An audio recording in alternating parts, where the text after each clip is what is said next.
TV조선 취재기자들이 전하는 뉴스의 중심, 보도본부 한나인, 저는 신효섭입니다. 오늘의 핫 키워드부터 알아보겠습니다. 네, 첫 번째 키워드는 윤석열, 박근혜 만났다입니다. 윤석열 대통령이 오늘 중동 순방에서 돌아오자마자 국립서울현충원에서 열린 박정희 전 대통령 44주기 추도식에 참석해 취임 후 처음으로 박 전 대통령과 만났습니다. 내년 총선을 앞두고 보수 지지층을 하나로 묶으려는 의도가 엿보입니다. 다음 키워드는 개딸은 못 말려입니다. 이재명 대표의 강성 지지자들이 이틀 전 비명계 이원욱 의원 지역구 사무실을 찾아 총알 등의 표현이 담긴 살해 위협 현수막을 걸고 고성 시위를 벌였습니다.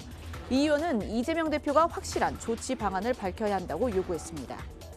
다음 키워드 다시 보자 면책특권입니다. 경찰이 최근 청담동 술자리 의혹을 제기했던 민주당 김의겸 의원에 대해 면책특권을 이유로 불송치 결정을 했죠. 하지만 검찰이 재수사 요청을 검토 중인 것으로 알려졌습니다.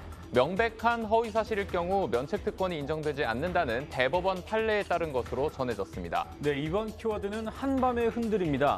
어젯밤 충남 공주에서 규모 3.4의 지진이 발생했습니다. 충남 지역에선 그릇과 창문이 깨지는 등 400건에 가까운 신고가 쏟아지면서 시민들이 불안에 떨었는데요. 다행히 큰 피해는 발생하지 않은 것으로 파악됐습니다. 마지막은 총기 난사 수십 명 참극입니다. 미국 메인주 루이스턴에서 현지 시각 25일 밤 총기 난사 사건이 벌어져서 지금까지 최소 22명이 사망하고 약 60명이 부상했습니다.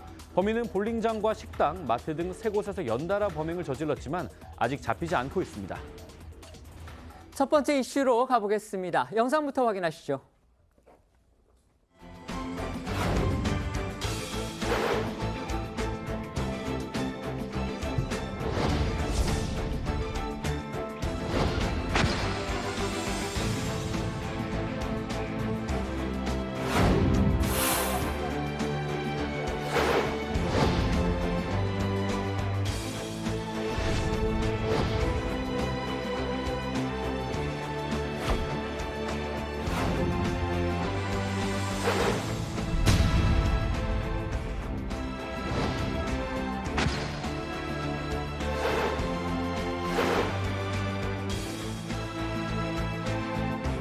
대한민국과 카타르의 협력 관계는 수교 50년 만에 비약적으로 발전했습니다.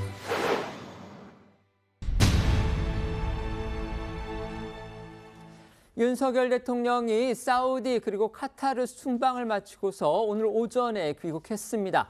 돌아오자마자 가장 눈길을 끈 행보는요, 바로 박정희 전 대통령의 44주기 추도식에 참석한 겁니다. 네, 말씀하신 것처럼 이 4박 6일간의 중동 세일즈 외교를 마친 윤 대통령은요, 오늘 오전 이 성남 서울공항을 통해서 귀국을 했습니다. 이후 바로 오전 11시 이 국립서울현충원 박정희 전 대통령 묘역에서 거행된 서거 44주기 추도식에 참석을 했는데요.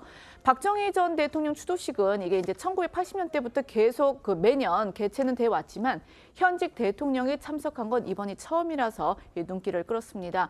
윤 대통령은 추도사에서 박정희 전 대통령이 하면 된다는 기치로 이 한강의 기적을 이뤄냈다면서 이 박 전 대통령의 정신을 발판으로 다시 도약하는 대한민국을 만들어야 한다 이렇게 강조를 했습니다. 목소리 들어보시겠습니다.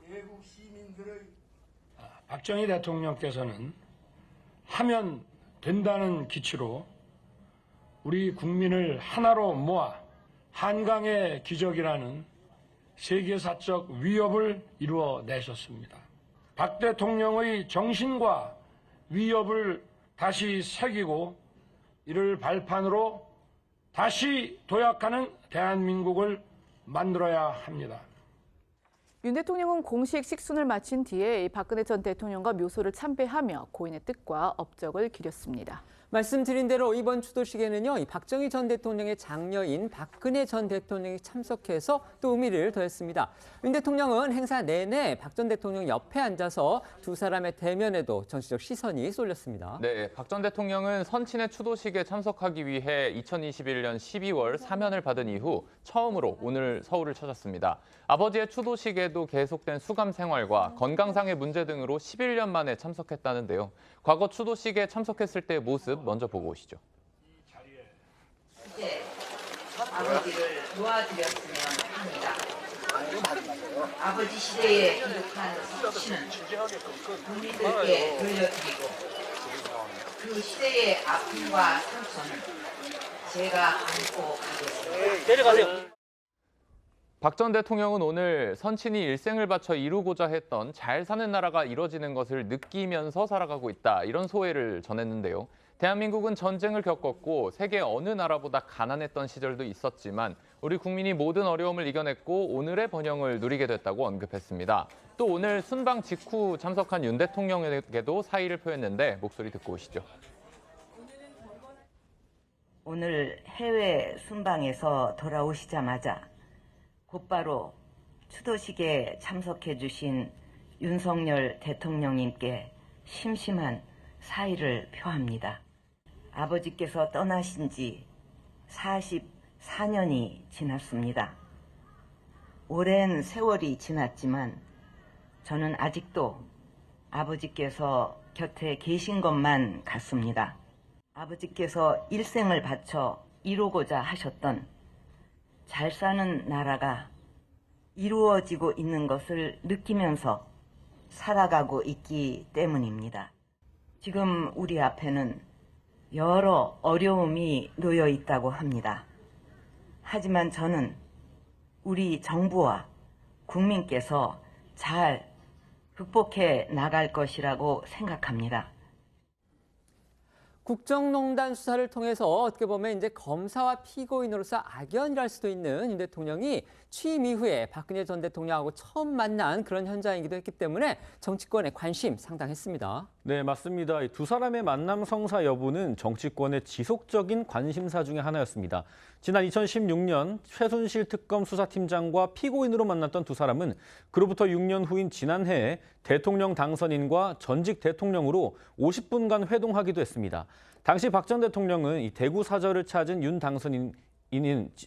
박 전 대통령의 대구 사저를 찾은 윤 당선인은 취재진에게 마음속으로 갖고 있는 미안한 마음을 말씀드렸다, 이렇게 소감을 밝히기도 했습니다. 그 당시의 목소리 한번 듣고 오시죠. 아무래도 그 지나간 과거가 있지 않습니까? 인간적인 안타까움과 또 마음속으로 갖고 있는 이제 또 미안한 마음, 그런 것도 말씀드렸고, 이제 당선인께서 대통령께 참 면목이 없습니다. 그리고 늘 죄송했습니다. 이렇게 워딩을 하셨습니다. 이번 추도식에는 여권 인사들이 대거 집결했습니다. 박근혜 전 대통령 그리고 여당 지도부가 한자리에 모이는 거 지난 9월이었죠. 김기현 국민의힘 대표가 박 전 대통령의 대구 사저를 찾아가서 이루어졌던 그 회동 이후에 한 달을 만이었습니다. 맞습니다. 당시 이제 김기현 대표가 박 전 대통령과 만남을 가진 뒤에 이 박 전 대통령이 총선을 앞두고 국민의힘 지도부를 격려를 했다, 이렇게 대신 말을 전하기도 했는데요. 그때 목소리도 들어보시겠습니다. 여당 대표로서 내년 총선을 잘 이끌어 승리할 수 있도록 그렇게 무거운 책임감이 있으니까 잘 해달라, 그런 부탁의 말씀이 있었습니다. 박근혜 전 대통령께서 가지고 있는 영향력, 이런 것들을 함께 대동단결할 수 있도록 모아야 되지 않겠냐는 것이 저희 생각입니다. 곧 이 총선이 치러지는 데다 최근 여당이 이 보선에서 참패한 직후이기도 해서 오늘 또 이 박 전 대통령이 관련한 메시지를 낼지 이제 큰 관심을 모으기도 했었습니다. 관련해서 오늘 추도식에 참석한 김기현 대표와 인효한 혁신위원장은요, 별다른 입장을 밝히지 않았는데요. 영상으로 보시겠습니다. 자리가 아니었잖아요. 그 전에 또 박정희 대통령 별도 이재명이 같이 식사를 하고 혁신이 관련해서 뭐 말씀 안 해주셨어요? 대통령께 거침없이 말하겠다 이렇게 말씀하셨는데 오늘 좀 말씀 좀 하셨어요. 박근혜 전 대통령한테 어떤 말씀하셨어요? 방금 아니 오늘 그럼 어떻게 오게 되셨는지 좀 설명을 해주세요. 네. 오늘은 이제 보수 통합 행보로 가야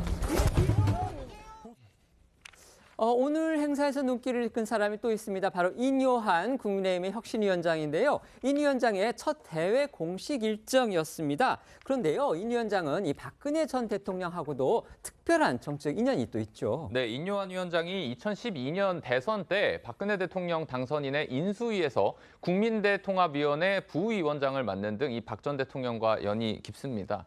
앞서 한 언론사와의 인터뷰에서는 가장 존경하는 인물로 김대중 전 대통령과 함께 박정희 전 대통령을 꼽기도 했습니다. 인 위원장은 박정희 전 대통령에 대해 우리나라 경제 발전을 이렇게까지 일어나게 만든 초석을 닦은 분이라면서 관을 앞세우지 않고 이를 앞세워서 오늘날 우리 국민을 잘 살게 해준 분이라고 평가했던 바도 있었습니다. 일각에서는요, 오늘 윤 대통령과 여당 수뇌부의 움직임에 대해서 결국 내년 총선을 앞두고서 이 보수층 결집에 힘을 보태기 위해서 이렇게 나섰다. 그렇게 지금 얘기를 하고 있습니다. 그리고 오늘 이제 만남이 이제 뭐 특별한 대화가 이루어졌는지 이 부분은 나중에 더 밝혀지겠지만 또 내년 총선에는 어떤 변수로 작용할지 이 부분도 지금 주목하고 있습니다. 네, 박 전 대통령은 이 지난달에는 추석을 맞아서 건강해진 모습으로 이 대구 달성군 현풍시장을 찾아서 장을 보기도 하고 언론사와 인터뷰도 진행하는 등 공개 행보가 점점 잦아지고 있습니다.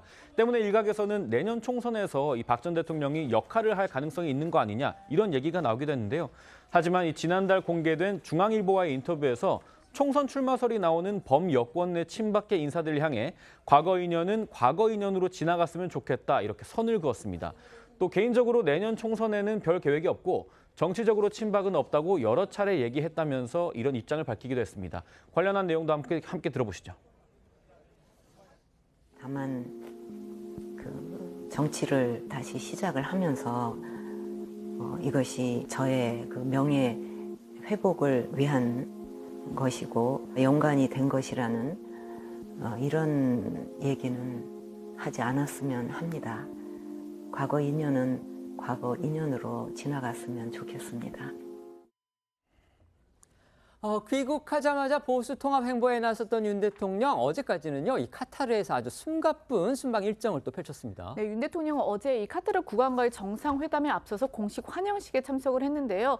앞서 이 사우디에서도 국빈 자격으로 이 무하마드 빈 살만 왕세자로부터 극진한 대우를 이제 받아서 화제가 된 바 있었는데 이번 이제 카타르 방문에서도 좀 화려한 장면이 연출이 됐습니다. 이 아미리 디완 궁 입구로 윤 대통령이 이제 탑승한 차량이 들어서니까 기마 부대와 낙타 부대가 호위하면서 안내를 했고요.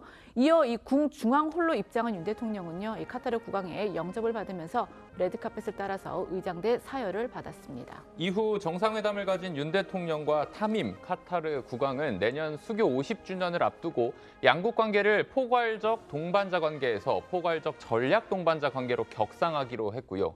그간 에너지와 건설 분야에 집중됐던 양국의 협력을 외교와 안보 분야까지 확장시켜서 국방과 방산 분야의 협력을 확대해 나가기로 뜻을 모았습니다. 정상회담에 이어 열린 국빈 오찬에서 윤 대통령은 타밈 국왕에게 국빈 방문을 요청했고 타밈 국왕도 이를 수락하면서 내년에 한국을 찾기로 했습니다. 윤 대통령 카타르에서도 이 경제적 성과를 끌어내는 데 주력을 했죠. 네, 이번 한국 카타르 정상회담을 계기로 HD 현대중공업이 카타르 에너지와 39억 달러 규모의 LNG 운반선 계약을 체결했습니다. 단일 계약으로는 국내 조선업계 사상 최대 규모의 실적이라고 합니다. 대통령실은 지난해부터 올해까지 사우디와 아랍에미리트, 카타르로 이어지는 중동 빅3 국가와의 체결로 우리 기업들에게는 거대한 운동장이 만들어진 셈이다 이렇게 평가를 했습니다. 대통령실 이야기도 들어보시죠. 이번 순방 취임 이후 100조의 운동장이 중동에서 만들어졌습니다. 더 넓게 확보하게 된 운동장에서 국민과 기업이 마음껏 뛸 수 있게 하자. 그래서 더 잘 살 수 있는 미래를 앞당기자는 이것이 윤석열 대통령이 열사의 땅에 온 이유입니다. 방금 박근혜 전 대통령의 움직임 저희가 전해드렸는데요. 이 또 하나 이제 동정에 눈길을 끈 바로 전직 대통령이 있습니다. 이명박 전 대통령입니다. 어제 저희도 잠시 전해드렸었는데 이 전 대통령이 사면 이후에 처음으로 어제 오후에 4대강 사업 중의 하나인 여주의 강천보를 찾아서 눈길을 끌었습니다. 네, 이명박 전 대통령은 지난해 12월 이 특별 사면 복권됐습니다. 어제 이 경기도 여주시 강천보에서 열린 걷기 행사에 참석을 했는데요. 이번 방문은 이 보 해체 반대 활동을 해온 단체들의 초청으로 이뤄진 것으로 전해졌습니다. 연단에 오른 이명박 전 대통령은요, 이 4대강은 정치적으로 이용돼서는 안 된다면서 이 지천까지 관리를 잘해서 완벽한 치산치수가 되도록 모두 힘을 합쳐야 할 것 같다라고 강조를 했는데요. 목소리 들어보시겠습니다. 저는 4대강은 정치적으로 이용되어서는 아니 된다고 생각합니다. 우리 국민 모두가 어려운 가운데 지지해 주셔서 4대강을 지킬 수가 있었습니다. 이제 더 보완해서 지천까지 관리를 해서 완벽한 지산지수가 되도록 우리 모두 힘을 합쳐야 될 것 같습니다. 하지만 야당도 그렇고요. 일부 이제 진보적인 환경단체나 또 진보 인터넷 매체 같은 데서는 여전히 4대강 사업에 대해서 상당히 부정적이고 지금 비판의 날을 세우고 있습니다. 어제도요, 이 현장에 이제 뉴스타파 기자가 이명박 대통령한테 질문을 던졌는데 그 질문을 던진 기자가요, 바로 최승호 전 MBC 사장이었다고 합니다. 이명박 전 대통령한테 이제 녹조와 관련해서 상당히 비판적인 질문을 던졌는데 또 여기에 대한 이 전 대통령의 답변이 또 눈길을 끌었습니다. 네, 최승호 전 MBC 사장은 이명박 전 대통령에게 4대강 사업으로 녹조가 창궐한다는 지적은 거짓말이라고 생각하느냐 등의 질문을 던졌는데 그러자 이명박 전 대통령이 최 전 사장의 어깨를 토닥이며 공부를 많이 하고 오라 이렇게 답하기도 했는데 영상으로 직접 보시죠. 물을 공급할 수가 없습니다, 지금. 수문을 열면은 농지에다가 물을 공급할 수가 없는 걸 어떻게 생각하십니까? 공부 좀 많이 하고 와요. 그 사실이 아닙니까? 공부를 많이 하고 오라고. 이명박 전 대통령이 이제 계속되는 움직임을 두고서도 역시 정치권에서는 내년 총선과 관련지어서 해석하는 그런 시선이 또 있기도 합니다. 네, 관련해서 현장에서도 이명박 전 대통령을 향해서 취재진들의 관련 질문이 나오기도 했습니다.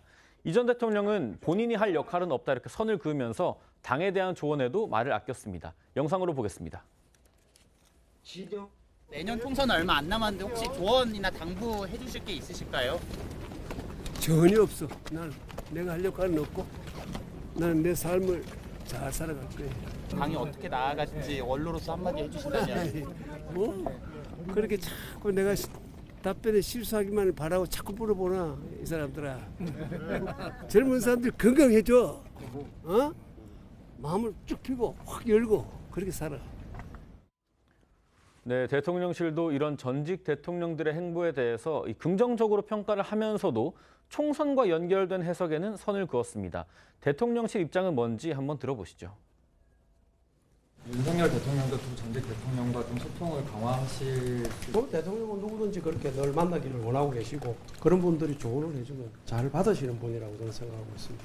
전직 대통령들 행보가 총선을 앞두고 좀 유의미한 움직임이라고 보시나요? 그까지는 연결할 필요 있겠습니까? 근데 그분들이 누구를 공천해달라, 누구를 공천해라 이렇게 이야기할 분도 아니고요. 저희가 며칠 동안 전해드렸지만요. 윤석열 대통령의 지난 4박 6일간의 사우디 그리고 카타르 순방 일정은요. 정말 살인적이다 이런 평가가 지나치지 않을 정도로 정말 빡빡했습니다. 따라서 대통령은 피곤할 수밖에 없고요. 지난번 그 순방 마치고 돌아와서도 이제 공주로 바로 내려갔다가 국무회의 현장에서 이 코피가 터졌다 이런 기사 아마 기억하실 겁니다. 그런데 윤석열 대통령이 오늘도 지금 사우디 카타르 순방에서 돌아오고 난 직후에 서울 국립현충원에서 열린 박정희 전 대통령의 추도식에 참석을 했고요. 거기에서 취임 이후에 처음으로 박근혜 전 대통령을 만났습니다. 이렇게 윤석열 대통령이 급하게 달려간 이유, 과연 어떤 배경이 있을지 궁금해질 수밖에 없습니다. 자, 어떻게 생각하십니까? 누구나 짐작하시듯이 사실은 최근에 윤석열 대통령이 강서구청장 보궐선거에서 여권의 참패로 인해서 아마 많은 충격을 받았을 거고요. 그러면서 이제 대통령실 참모들한테도 현장 속으로 달려가서 그 국민의 목소리를 들어라. 국민은 무조건 옳다. 이런 발언까지 나온 걸로 그렇게 알려져 있습니다. 그러다 보니까 이제 본인도 뭔가 변화를 보여줘야 되는데 그럼에도 불구하고 최근의 각종 여론은 본인한테 그렇게 우호적이지 않은 걸로 하나씩 드러나고 있기 때문에 이런 부분의 근본 원인은 역시 국민의힘의 그 지지 기반이라고 할 수 있는 대구, 경북, 이 TK라고 하는 그 지역적 정서와 연관이 있다고 보거든요. 근데 그 또 중심에 박근혜 전 대통령이 있기 때문에 박근혜 전 대통령의 또는 박정희 그 전 대통령 추도식에 본인이 직접 참석함으로써 어떤 그런 상징성 같은 걸 부여하고 만약에 윤석열 대통령의 저런 노력에 박근혜 전 대통령이 화답이라도 한다면 그건 진짜 보수 결집을 위해서 대단히 중요한 전기가 될 텐데 오늘 그것까지는 없었어요. 그러니까 박근혜 전 대통령의 언급이 있었는지가 지금 아직까지는 전해진 게 없습니다. 언론 보도로 보면 현재까지는 그게 그렇습니다. 없습니다. 네. 그래서 이제 그런 부분까지 완벽한 성공이라고 보기는 어렵지만 적어도 윤석열 대통령이 박근혜 전 대통령의 이 등장에 상당한 정도로 자꾸 접촉을 노려가고 있다는 사실 하나만 가지고서도 아마 보수 결집에 그 일정한 정도의 효과는 저는 있을 걸로 봅니다. 그 노력의 일환이라고 봅니다. 네. 사실 대통령의 오늘 행보를 두고는 많은 해석이 있을 수 있을 것 같습니다. 그렇지만 무엇보다도 이제 총선을 얼마 놔두지 않은 시점에서 보수 대통합을 노리고 있다 또는 뭐 보수 빅텐트를 향하는 그런 또 전략이 깔려 있다라는 해석은 얼마든지 나올 수 있을 것 같은데요. 그러나 이제 이런 부분들이 과연 국민들께 어떻게 비춰질지는 또 별도의 문제인 것 같습니다. 보수 대통합을 이룬다 하더라도 사실 국민들께서 보시기에 과연 지금 이 시점에 보수 통합을 외치고 있는 대통령의 모습을 보면서 과연 반성과 쇄신을 제대로 하고 있다라고 느낄지는 조금 의문이 들고요. 그리고 보수의 통합도 중요하겠지만 결국 중요한 과제는 야당과의 협치 그리고 국민적인 통합이 될 것인데 그 대통령께서 보여주시는 뭐 말은 조금씩 바뀌고 있다라고는 하지만 행동의 면에서 야당과 어떻게 협치를 할 것인지 그리고 국민적인 통합을 어떻게 이룰지 그런 부분에 대한 행동도 좀 같이 병행이 돼야겠습니다. 네. 막바지에 접어든 국회 국정감사 상황도 짚어보겠습니다. 가장 눈에 띄는 거는요, 오늘 열리고 있는 법사위의 종합감사입니다. 지난 11일에 이어서 한동훈 법무부 장관이 다시 출석했습니다. 네, 오늘 법사위 종합감사는 법무부와 감사원, 고위공직자범죄수사처, 헌법재판소 등을 상대로 진행이 됩니다. 이재명 민주당 대표 수사를 두고 한 장관과 민주당 의원들의 설전이 예상이 되고요. 감사원의 문재인 정부 통계 조작 의혹 감사 등을 두고도 여야가 강하게 맞붙을 걸로 보입니다. 지난해 법사위 국감에서는요, 민주당 김의겸 의원이 윤 대통령 그리고 한동훈 장관의 이른바 심야 술자리 의혹을 제기하면서 말 그대로 파란 일었었죠. 관련 수사 결과 최근에 경찰이 이 의혹을 보도한 인터넷 매체 대표는 검찰에 넘겼지만 김 의원은 이제 면책 특권 이걸 인정해서 송치를 하지 않았습니다. 그러면서 다시 논란이 불거졌는데 사건을 넘겨받은 검찰이요, 김의겸 의원에 대해서 재수사를 요청하고 있다 이런 지금 보도가 나왔습니다. 네, 일단 이번 사건을 수사한 경찰은 이 관련 의혹을 보도한 인터넷 매체 더 탐사, 이제 지금은 뉴탐사죠. 이 강진구 대표에게 명예훼손 혐의를 적용해서 기소 의견으로 검찰로 보냈습니다. 그런데 말씀하신 것처럼 이 해당 의혹을 국감장에서 공개적으로 제기했던 김의겸 의원에 대해서는 불송치 결정을 내렸는데요. 그러니까 경찰선에서 사실상 이 사건을 종결을 한 건데 그 이유로는 국회의원의 면책 특권이 나오고 있었습니다. 어쨌든 이 강진구 대표가 지금 검찰로 송치가 되면서 사건이 이 서울중앙지검 형사 7부에 배당이 됐는데 검찰은요, 이 김의겸 의원에 대한 경찰의 불송치 결정을 놓고서 재수사 요청을 검토 중인 것으로 알려졌습니다. 검찰이 만약에 이 재수사 요청을 하면 경찰은 이에 응해야 하는 만큼 김의겸 의원이 다시 한번 또 수사 선상에 오를 가능성은 있습니다. 검찰은 이른바 청담동 술자리 의혹이 이제 명백한 허위임에도 면책 특권을 이유로 해서 김의겸 의원을 불송치한 경찰의 판단 이거 자체를 지금 의문을 갖고 있다 이렇게 알려졌습니다. 예, 헌법에는 이 국회의원이 국회에서 한 직무상의 발언에 대해서는 법적 책임을 묻지 못한다고 규정이 되어 있는데요. 다만 대법원은 명백히 허위임을 알면서도 사실을 적시해서 명예를 훼손한 경우, 이 경우에는 이 면책특권이 인정되지 않는다고 결정한 판례가 있기는 합니다. 이런 판례로 볼 때 김의겸 의원에게 면책특권을 적용해도 되는지 논란이 일고 있는 건데요. 김 의원은 인터넷 매체가 해당 의혹을 보도하기 전에 먼저 국감장에서 의혹을 공개적으로 제기를 했고 의혹의 증거라면서 제대로 검증되지 않은 녹취 파일을 그대로 재생을 했습니다. 당시 법사위 국감 상황부터 영상으로 보시죠. 청담동에 있는 고급스러운 바였고요. 그 자리에는 그랜드 피아노가 있었고 첼로가 연주됐습니다. 기억나십니까? 일단 질문 다 해주시면 제가 답드리겠습니다.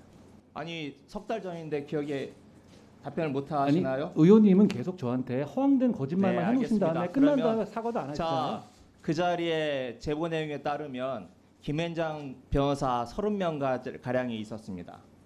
그리고 윤석열 대통령도 이 자리에 이 청담동의 바에 합류를 했습니다. 기억나십니까? 김앤장 애들을 모아놓고 하는 거였어. 근데 한동훈에 윤석열까지 다 온 거야.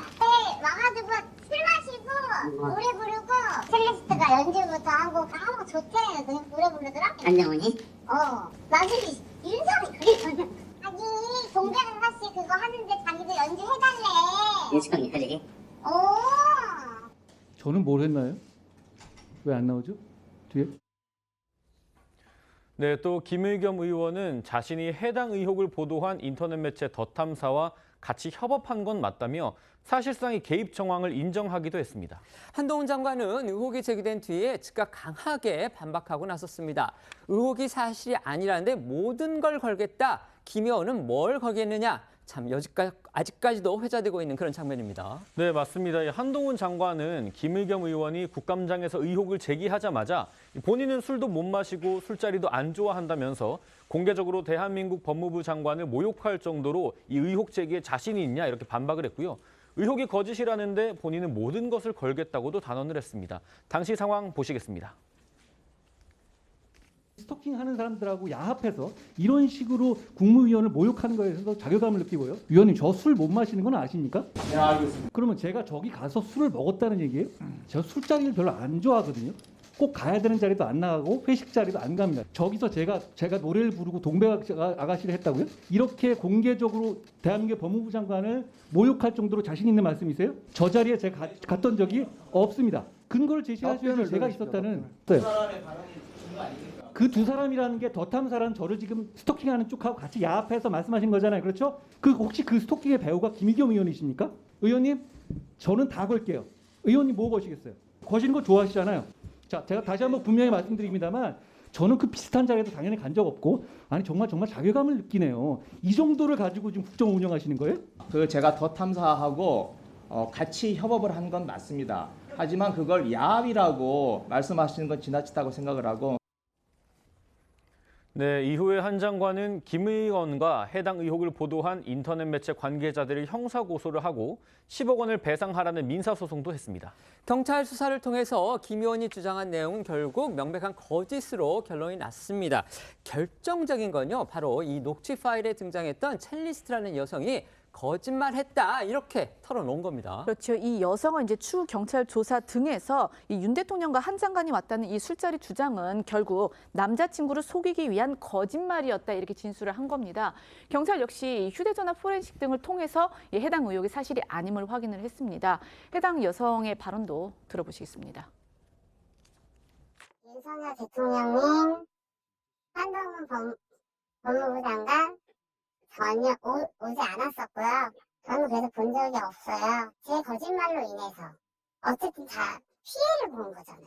너무 미안하고 전화가 왔는데 저가 드릴 말씀 없다고 하고 그리고 차단을 시켰거든요. 그런데 문자로 계속 오시더라고요. 신빙성이 1%도 없다.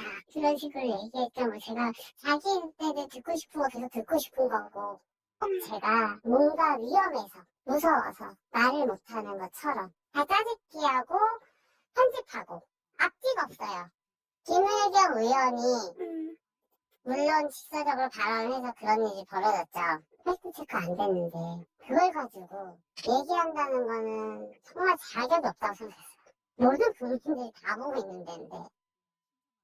김의겸 의원은 한겨레 신문에 기자를 하다가 문재인 청와대에 들어가서 대변인을 했습니다. 때문에 이 대통령의 생활이라든지 경호 문제 누구보다 잘 알고 있을 가능성이 크다고 봐야 될 겁니다.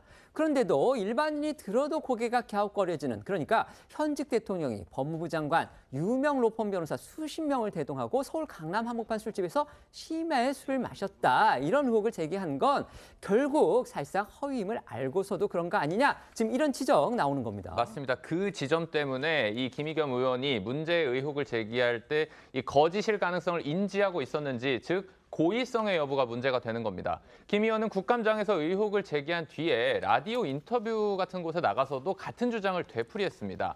또 이 예능 프로에 나와서는 허위로 밝혀지더라도 제보가 있었기 때문에 정치인으로서 제기할 만한 의혹이었다, 이렇게 주장하기도 했는데요. 앞서 나온 김의겸 의원의 라디오 인터뷰도 이어서 들어보시겠습니다. 일단 제보자가 있지 않았습니까? 그리고 제보 내용이 아주 구체적이고 생생했죠. 법대로 하자고 하니 저도 법대로 법정에서 뭐가 옳은지 뭐가 그른지 따져보자. 사실이 제가 이제 취재를 해보면서 네? 사실이 아닐 가능성도 있다라고 생각을 했죠. 설사 나중에 사실이 아닌 것으로 밝혀지더라도 99대를 맞더라도 한 대라도 때릴 수 있다면 그건 정치인으로서 해볼 만하다. 네, 법조계 일각에서는 경찰이 면책 특권만을 근거로 들어서 김의겸 의원에 대해서 제대로 수사하지 않았다고 검찰이 판단할 경우에 재수사를 요청할 가능성이 충분히 있다는 관측이 나오고 있고요. 특히 청와대 국무 경험이 있는 김의겸 의원이 황당한 의혹을 국회 안팎에서 반복해서 제기한 만큼 고의성 측면에서 면책특권을 인정받기는 어려울 수 있다는 분석도 일각에서 나오고 있습니다. 변호사님께 먼저 여쭤보겠습니다. 지금 검찰이 어쨌든 김의겸 의원에 대해서 이제 불송치 결정 이거를 번복을 하고 다시 수사를 해달라 이렇게 경찰이 지금 요청을 한다고 합니다. 아직 뭐 결정이 나오지는 않았지만 그거 어느 정도 좀 가능성이 있다고 보십니까? 일단 결국에는 검찰의 판단에 달린 것으로 봐야겠는데요. 결국 경찰에서는 면책특권 내에 들어간다라고 보고 김의겸 의원에게는 책임을 물을 수 없다고 판단한 것으로 봐야겠습니다. 그러나 검찰에서는 또 의견이 다를 수 있기 때문에 또 충분히 재수사를 요청할 가능성도 열려 있다고 봐야겠습니다. 다만 재수사를 한다라고 하더라도 경찰 입장에서는 이미 면책특권 내에 들어와서 책임을 물을 수 없다라고 1차적으로 판단을 한 마당에 다시금 이제 면책특권을 넘어가는, 그러니까 고의성이 인정돼서 면책특권 밖을 넘어간다라는 판단을 다시 하기 위해서는 또 경찰 내부에서도 그 의견을 번복할 만한 또 타당한 근거가 있어야 할 텐데요. 단순히 검찰이 재수사를 요청했다는 이유만으로 또 경찰이 그 자신들이 내렸던 결론을 뒤바꿀 가능성도 저는 그렇게 높지 않다라고 보이기 때문에 검찰이 재수사 요청을 할 수도 있겠지만 또 경찰이 그러면 또다시 면책특권을 이유로 불송치할 가능성도 열려 있다 이렇게 생각이 듭니다. 근데 이게 이제 검찰이 재수사 요청을 하려고 하면요. 사실은 그 전에 그 한동훈 법무부 장관이 이의 신청을 해야 돼요. 이의 신청을 해야 되는데 이제 서울 서초경찰서에서 수사를 하지 않았습니까? 그러니까 아마 그 수사 결과를 한동훈 법무부 장관이 고소인이니까 통보를 할 거예요. 그러면 이제 거기에 이거는 좀 말이 안 된다라고 해서 한동훈 법무부 장관이 이의 신청을 하면 이제 검찰에서 재수사 요청을 할 수 있는 거거든요.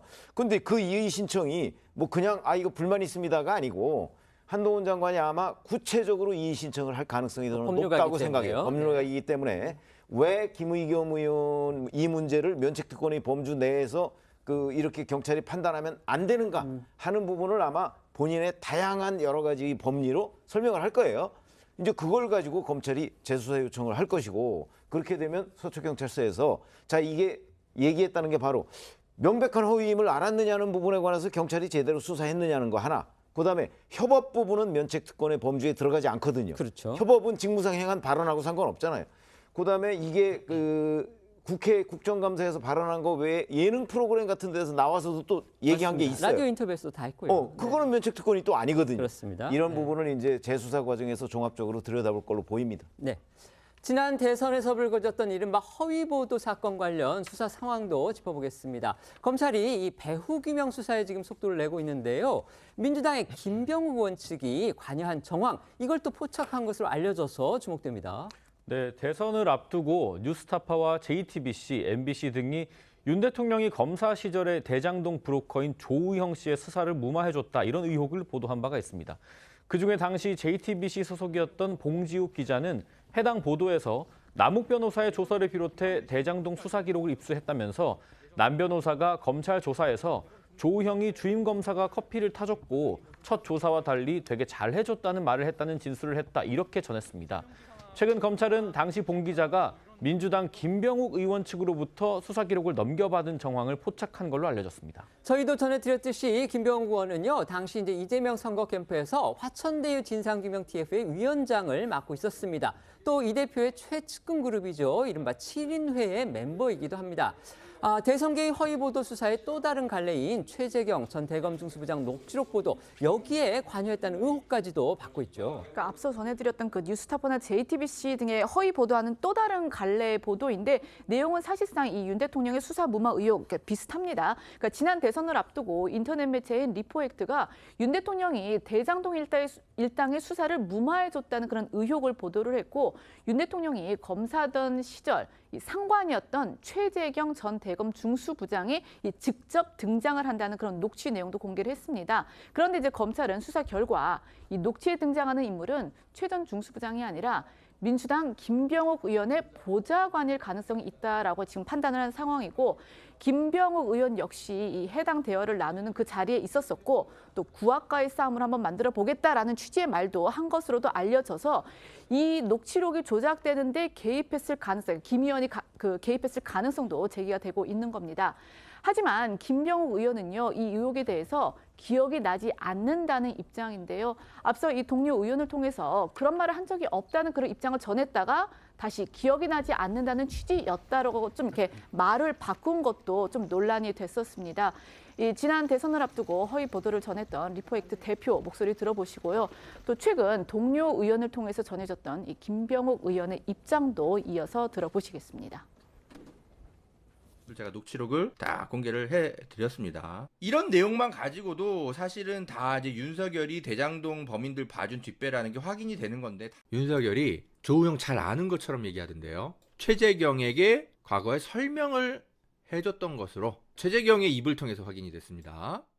김병욱 의원으로부터 항의가 좀 들어왔는데, 본인은 직접 그런 얘기를 한 적이 없고 아마 보좌관들이 얘기하는 과정에서 그런 얘기가 나온 것 같다는 얘기를 하는데, 정정을 좀 해드리겠습니다.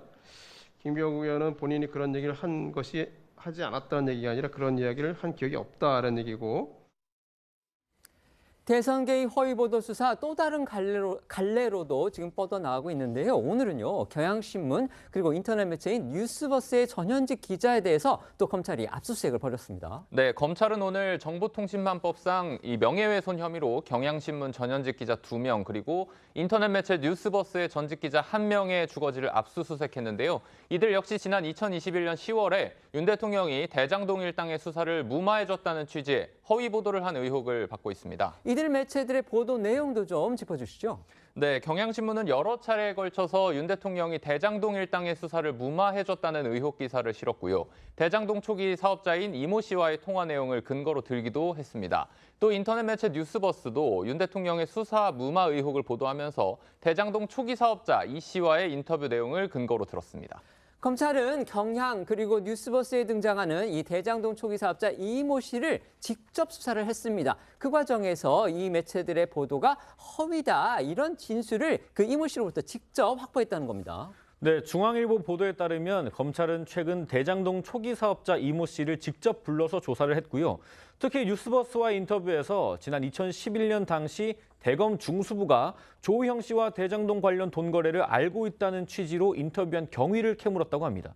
이 씨는 언론이 인터뷰 내용을 허위로 보도했다고 주장한 걸로 알려졌습니다.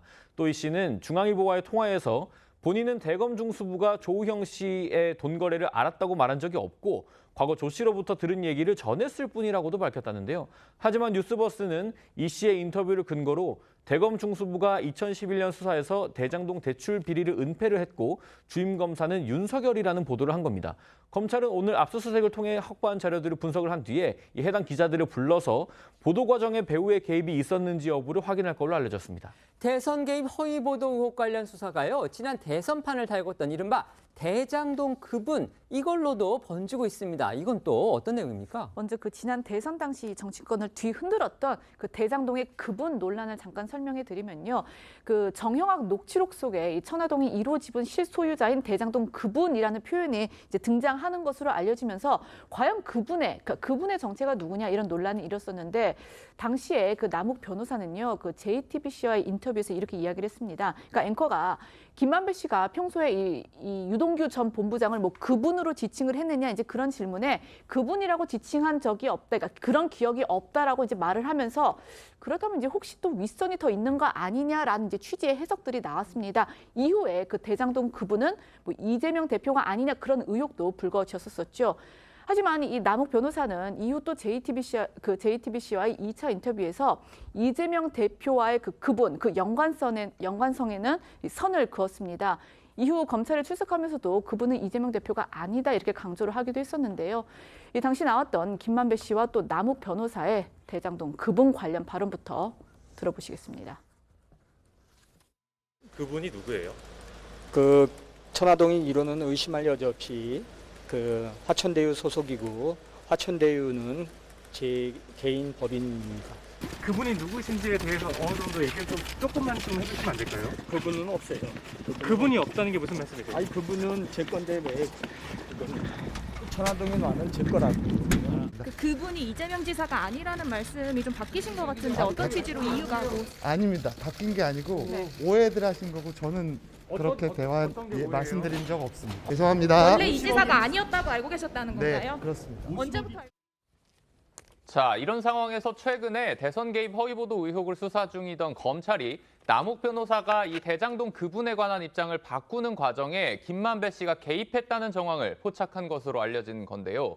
대장동 개발업자들을 소환 조사하는 과정에서 김만배 씨가 남욱 변호사에게 이재명 후보가 대통령에 당선되면 반대되는 이야기를 하는 사람들을 가만두겠냐는 취지로 말했다는 그런 진술을 확보한 것으로 전해졌고요.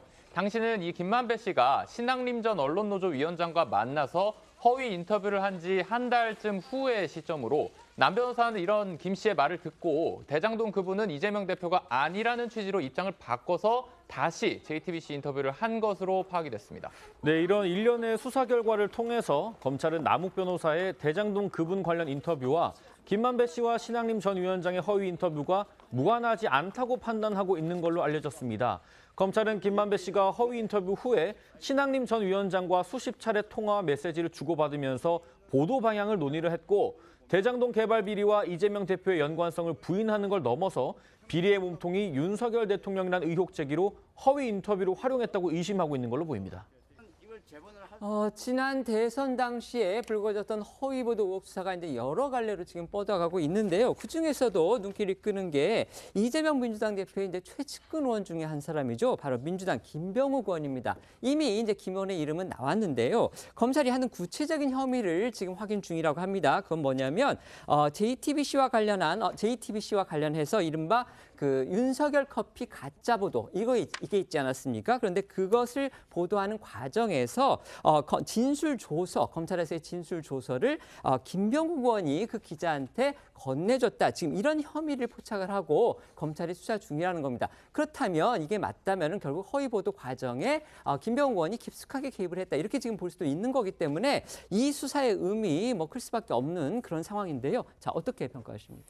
그렇죠. 아니 이게 지금 그동안에 이제 뉴스타파라는 곳과 그다음에 리포액터라는 두 곳, 그다음에 JTBC 정도가 이제 연루된 것 아니냐 뭐 이렇게 평가를 받았었는데 오늘 압수수색 과정에서 보면 또 이제 뉴스버스, 그다음에 이제 경향신문 전 현직 기자까지 이제 압수수색 대상이 됐단 말이죠. 그렇습니다. 그러면은 이제 사실은 이런 언론 매체들이 각각의 경우에 뭐 오보를 쓸 수도 있어요. 뭐 저희도 뭐 기자 생활을 해봤지만 오보 안 하고 뭐 어떻게 아주 정식으로 정확한 보도만 하는 게 목표지만 그렇지 않을 수도 있거든요. 근데 그 오보를 가지고 뭐라고 하기는 좀 어렵죠. 그러나 문제는 이 오보들이 특정 진영 내에서 있는 그런 매체들 중심으로 이루어졌단 말이죠. 그러면 제일 중요한 거는 이것들이 혹시 연결되지 않았을까? 바로 김병욱 의원 이름이 나왔듯이 네. 김병욱 의원이나 아니면 민주당과 연관된 가운데 이런 오보들이 어떤 하나의 컨트롤 타워에 의해서 추진됐던 것인가 하는 부분이 전 제일 중요해요. 그래서 이제 배후가 그게 이제 배후 얘기인데, 거죠? 그게 제일 중요해요. 그래서 앞으로 아마 검찰의 수사 초점도 결국은 그 배후 부분에 집중이 될 것이라고 생각을 합니다. 네, 어떻게 생각하십니까? 일단 검찰이 지금 의혹으로 보고 있는 부분들이 이게 녹취록에 조작됐다라고 검찰은 보고 있는 거 아니겠습니까? 특히 최재경 정 준수부장의 목소리가 알고 보니까 김병욱 의원의 보좌관이라는 것이 이제 검찰 측의 입장인 것으로 보이는데요. 그렇다면 검찰로서는 일단 그 녹취가 조작되어 있다라는 것을 먼저 입증을 해야 될 것이고요. 그 다음에 나아가서는 그 녹취가 조작되고 이 허위 보도가 있는 데 있어서 김병욱 의원이 개입하거나 또는 알고 있었다라는 점까지도 입증을 해야 됩니다. 그렇기 때문에 검찰로서는 지금 수사할 것들이 굉장히 많아졌다라고 봐야 될 텐데요. 일단 당사자들은 이 혐의 자체를 다 부인하고 있고 김병욱 의원도 당시 상황이 기억이 나지 않는다는 상황이기 때문에 과연 검찰이 지금 얼마나 객관적인 증거들과 자료들을 가지고 수사가 진행되고 있는지 그 부분이 중요할 것 같습니다. 그래서 앞으로 진행되고 수사가 되는 것들을 좀 지켜봐야겠지만 어떤 증거들을 가지고 어떤 증거들을 압수수색해서 분석을 하고 있는지 이제 그런 부분들을 좀 더 살펴봐야겠습니다. 네, 지금 김병욱 의원이 이 부분과 관련해서는 아직 어떤 해명이나 반론을 내놓지는 않았기 때문에요. 저희가 전해드리지 못했습니다. 나중에라도 나오면 저희가 전달해드리도록 그렇게 하겠습니다. 이번에는 대중문화 분야에서 지금 이슈의 중심에 서 있는 인물들을 만나보겠습니다. 관련 영상 먼저 보겠습니다.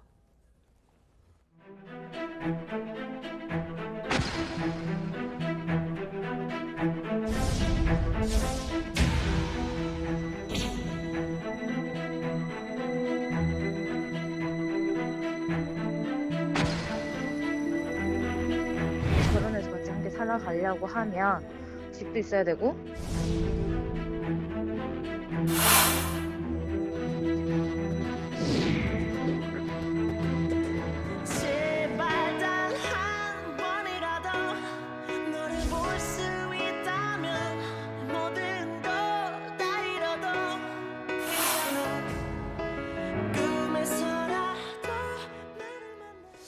먼저 전 펜싱 국가대표 남현희 씨 얘기부터 해보겠습니다. 오늘 오전에요. 이 남 씨가 결혼을 하겠다 이렇게 발표했던 예비신랑 전모 씨가 경찰에 체포됐다는 소식이 전해져서 충격을 줬습니다. 경찰에 이제 긴급 체포가 됐는데 그 혐의가 스토킹이라고 하죠. 네, 이 전 펜싱 국가대표 남현희 씨가 이 결혼할 예정이라고 밝힌 뒤 각종 의혹이 불거졌던 그 상대인 전 씨가요. 오늘 새벽 스토킹 혐의로 경찰에 긴급 체포가 됐습니다. 이 결혼 상대인 남현희 씨를 스토킹하고 또 주거지에 침입하려 한 혐의인데 이 경찰과 언론 보도에 따르면요. 오늘 새벽 1시 반쯤 전 씨가 이 남현희 씨 어머니가 사는 그 집을 찾아와서 문을 두드리고 또 초인종을 누르면서 침입을 시도를 했다. 결국 남현희 씨 가족의 신고로 새벽 3시쯤 경찰에 현행범으로 붙잡혔다고 합니다. 당시 집안에도 남현희 씨도 함께 있었다고 하는데요. 전 씨는 남현희 씨가 이별을 통보하자 이 같은 이제 행위를 벌인 것으로 전해졌습니다. 다만 이 조사 과정에서 전 씨는요, 3일간 먹지도 자지도 못했다 이렇게 호소한 것으로 전해졌고 현재는 풀려난 상태입니다. 이 경찰은 전 씨에 대해서 스토킹 처벌법 위반과 또 주거 침입 등 혐의로 계속 조사할 계획이라고 합니다. 어제 저희도 전해드렸지만 이 전 씨에 대해서 제기됐던 의혹이 이제 크게 두 가지가 있었는데 그 중에 하나가 바로 전 씨의 성별 문제였습니다. 그러니까 여성이냐 남성이냐 이런 부분에 대해서 이제 주변 관련 인물들에 대해서 여러 가지 의혹이 제기가 됐었는데 뜻밖의 이 경찰에 체포되고 조사하는 과정에서 하나의 의혹이 지금 사실로 확인이 된 듯합니다. 바로 이 예비 신랑이라고 했던 그런 전 씨가 법적으로는 남자가 아니라 여성이다. 이 부분이 지금 밝혀진 겁니다. 맞습니다. 바로 경찰의 신원조회 과정에서 전 씨의 주민번호 뒷자리 앞번호가 2로 시작하는, 그러니까 법적으로 여성이라는 것이 확인이 된 겁니다. 지난 23일에 한 월간지를 통해서 남현희 씨와 전 씨의 결혼 보도가 나오자마자 가장 먼저 불거졌던 의혹이 바로 전 씨가 남자가 아닌 여자가 아니냐는 내용이었는데요. 이런 의혹이 불거지자 전 씨는 다른 매체 인터뷰에서 남자가 아니라 여자다 이런 댓글을 봤는데 시간이 지나면 다 알게 될 거라서 괴념치 않는다. 하지만 내가 사랑하는 사람과 가족이 다치는 건 싫기 때문에 법적 대응을 할 것이다 라고 밝혔었는데 거짓말일 가능성이 있는 것으로 드러난 겁니다. 남현희 씨도 과연 전 씨가 이 여성이라는 거 어쨌든 법적으로입니다. 지금 어쨌든 법적으로 여성이라는 이 부분 전혀 눈치채지를 못했던 건가? 그래서 결혼까지 생각했던 건가? 이런 부분 의문이 들 수밖에 없습니다. 네, 남현희 씨는 이 전 씨가 성전환 수술을 받은 걸로 알고 있었다고 합니다. 오늘 한 월간지와의 인터뷰에서 남현희 씨는 이 전 씨가 주민등록번호 뒷자리가 1로 시작하는 주민등록증과 2로 시작하는 주민등록증을 각각 한 개씩 보유하고 있었다고 밝혔는데요. 인터뷰를 한 기자도 1로 시작하는 전 씨의 주민등록증을 확인했다고 합니다. 다만 남현희 씨의 설명처럼 실제로 전 씨가 성전환 수술을 했는지 여부는 아직까지는 확인이 되지 않았습니다. 현재 경찰 신원 확인에서 뒷자리가 2로 확인이 된 만큼 남현희 씨나 기자가 확인한 주민등록증에 대해서도 의문이 제기가 되고 있는 상황입니다. 이번 일로 인해서 누구보다 충격을 받았을 사람 바로 남현희 씨일 텐데요. 자, 남현희 씨의 현재 상황 전해진 게 있습니까? 네, 그러니까 꽤나 오랫동안 이렇게 믿었었던 것 같은데 오늘 새벽 그 이제 소동으로 인해서 현재 남현희 씨와 가족들은 충격에 빠진 상태고 또 두려움에 떨고 있다 이렇게 이제 전해지고 있는데요. 남현희 씨는요 한 매체와의 인터뷰에서 너무 무서워서 집 밖에도 못 나가고 있고 경찰에 신변 보호 조치를 요청을 했다라고 밝혔습니다. 저희도 이제 경찰 그 관계자를 통해서 확인을 했는데요. 현재 이제 경찰에서는요 이 스토킹 행위 예방을 위해서 전 씨에게 이 남현희 씨 주변 100m 이내 접근과 연락을 금지하는 긴급 응급 조치를 내린 상태라고 하고요. 또 이 스마트워치 지급 여부에 대해서는 이 피해자 측, 그러니까 남현희 씨 측과 좀 논의 후 지급할 계획이라고 합니다. 남현희 씨는요, 지금 각종 의혹들이 제기되기 전까지는 이 전 씨의 과거 논란되는 이력들을 전혀 의심하지 못한 것으로 그렇게 전해졌습니다. 예, 남현희 씨가 한 매체와의 인터뷰에서 털어놓은 말에 따르면 의혹이 하나둘씩 나오기 시작했던 그제까지만 해도 전 씨를 믿었다고 합니다. 그제 전 씨에게 재벌 혼외자의 자녀가 아니어도 된다, 평생 지낼 수 있다 이렇게 말했을 정도라고 하는데요. 전 씨는 모든 걸 솔직히 말하고 확인시켜달라는 남현희 씨의 말에 강화도 친구와 어머니라는 사람을 이 스피커폰으로 연결해서 자신이 뉴욕 출신의 재벌 회장 자식이 맞다고 끝까지 설득하려 했다고 합니다. 하지만 지나고 보니까 의심스러운 대목이 한두 가지가 아니었는데요. 남현희 씨에 따르면 전 씨가 미국 시민권이 있다는데 영어를 그렇게 잘하진 않았다 이렇게 전하기도 했습니다. 이렇게 전 씨가 자신을 재벌 회장의 혼외자라고 주장하는 것과 관련해서 심지어 이 해당 그룹 측에서요 오늘 반박하는 공식 입장을 내기도 했습니다. 해당 그룹은 전 씨가 이 혼외자라고 주장하는 허위 사실 유포에 대해서 심각한 우려를 표한다며 전 씨의 주장이 전혀 사실이 아니라고 강조를 했습니다. 그러면서 온라인상에 허위 사실 유포나 명예훼손 등 이 게시글에 대해서는 엄중한 법적 대응을 예고를 했습니다. 정말 이 사안의 파장이 일파만파 커지고 있는데요. 이틀 전까지만 해도 전 씨를 믿었다. 남현씨 그렇게 밝혔었죠. 그러면서 이제 허위 사실 이런 부분에 대해서 강력한 법적 대응까지 예고를 했었습니다. 그런데 지금 전현 씨 저희가 전해드린 것처럼 남현 씨 죄송합니다. 이 전 씨에 대해서 이제 강한 의문을 표시를 하고 이제 신뢰가 깨졌다. 이거를 지금 전하고 있는데 며칠 사이에 과연 두 사람 사이에 어떤 일이 있었는지 이게 지금 궁금해지는 겁니다. 남현 씨가 이별 통보를 하고서 전 씨의 실체를 알게 된 어떤 계기가 있었을 것으로 보입니다. 알려진 게 있습니까? 네네, 전 씨에게 억대 투자금 사기를 당했다는 피해자들이 나타난 겁니다. 어제 오후 남현희 씨와 전 씨가 신혼집이라고 했던 이 고급 주상복합 아파트에 피해를 호소하는 이들이 투자금 반환을 요구하면서 몰려들었는데요. 남현희 씨는 전 씨가 자신의 이름을 이용해서 투자금을 편취했다는 얘기를 듣고 상당히 큰 충격을 받은 걸로 전해졌습니다. 일부 보도에 따르면 남현희 씨의 지인을 포함한 4, 5명이 전 씨에게 속아서 투자한 돈만 약 10억 원에 달하는 걸로 추정이 됩니다. 또 전 씨 경호원이라는 사람이 남현희 씨 가족에게 이 투자금 명목으로 9천만 원을 받아갔다는 보도가 나오기도 했습니다. 이런 상황에서 전 씨는 어젯밤까지도 언론 매체와 접촉을 했었습니다. 앞서 그 결혼 발표를 했었던 월간지 측과 그러니까 남현희 씨를 제외하고 홀로 대면 인터뷰를 갖기도 했는데 이 자리에서 이제 전 씨는요 남현희 씨와 이렇게 같이 잘 살고 싶었는데 이렇게 돼버리니까 못 살 것 같다는 생각이 든다. 이 많은 사람들에게 너무 안 좋은 이미지가 돼서 남현희 씨와 헤어지는 게 답이겠다라고 생각을 한다라고 이제 말을 했는데요.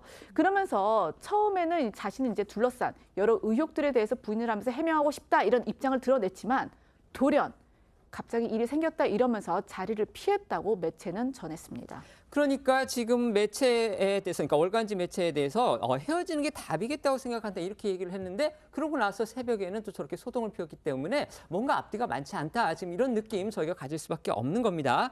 이번 사건의 파장 여기서 지금 끝나지 않을 것 같습니다. 과거 전 씨로 보이는 인물의 그 사기 행각이 담긴 녹취 파일까지 공개가 됐습니다. 그렇습니다. JTBC 보도인데요. 녹취록에 따르면 전 씨로 보이는 여성이 남자친구의 아이를 가졌다면서 남자친구의 지인들에게 돈을 요구하는 내용이 담겨 있는데요. 들어보시죠.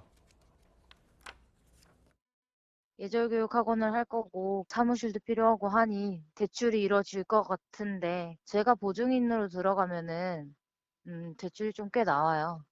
저희가 아시는 은행장님도 있고 해서 그렇게 제가 옆으로 껴가지고 하면 돈 좀 돼서 그걸로 저희가 지금 학원을 차리려고 준비 중이에요. 예절교육 학원이라고 해서.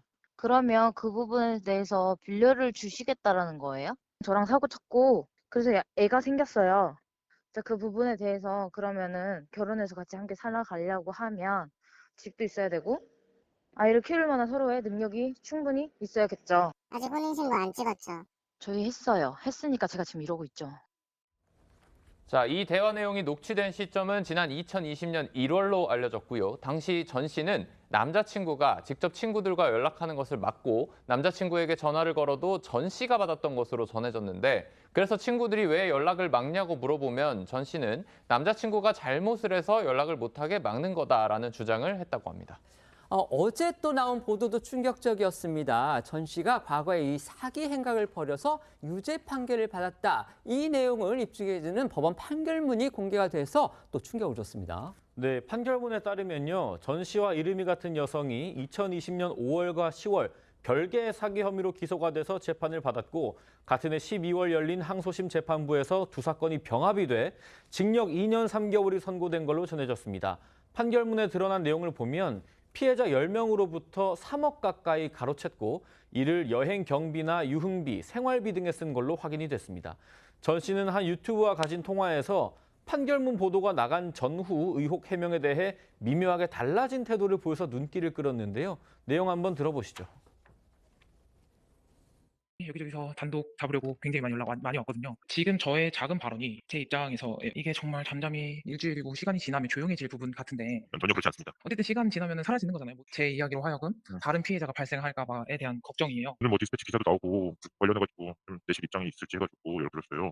아니요, 저는 어떤 것도 얘기 안 할 거예요. 지금 목소리는 저희가 이제 뭐 신분이나 이런 거를 생각해서 조금 변조를 했다는 거, 그 부분 말씀을 드리겠습니다. 이번 사건을 지켜보면서 가장 의문이었던 것은요, 어떻게 이런 대담한 거짓말을 할 수 있느냐. 어쨌든 지금 드러난 상황만 보면 저희가 거짓말이라고 볼 수밖에 없기 때문에 저희가 거짓말이다 이렇게 지금 말씀을 드리는 겁니다.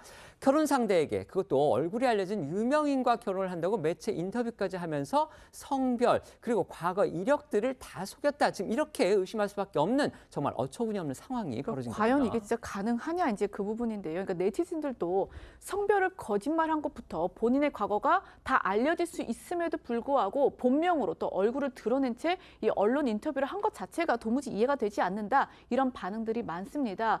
저도 이것과 관련해서 이제 범죄 심리 그 전문가에게 물어봤더니 전 씨가 자신의 거짓말에 스스로 빠져들었을 거다라는 말을 했거든요. 들어보시겠습니다.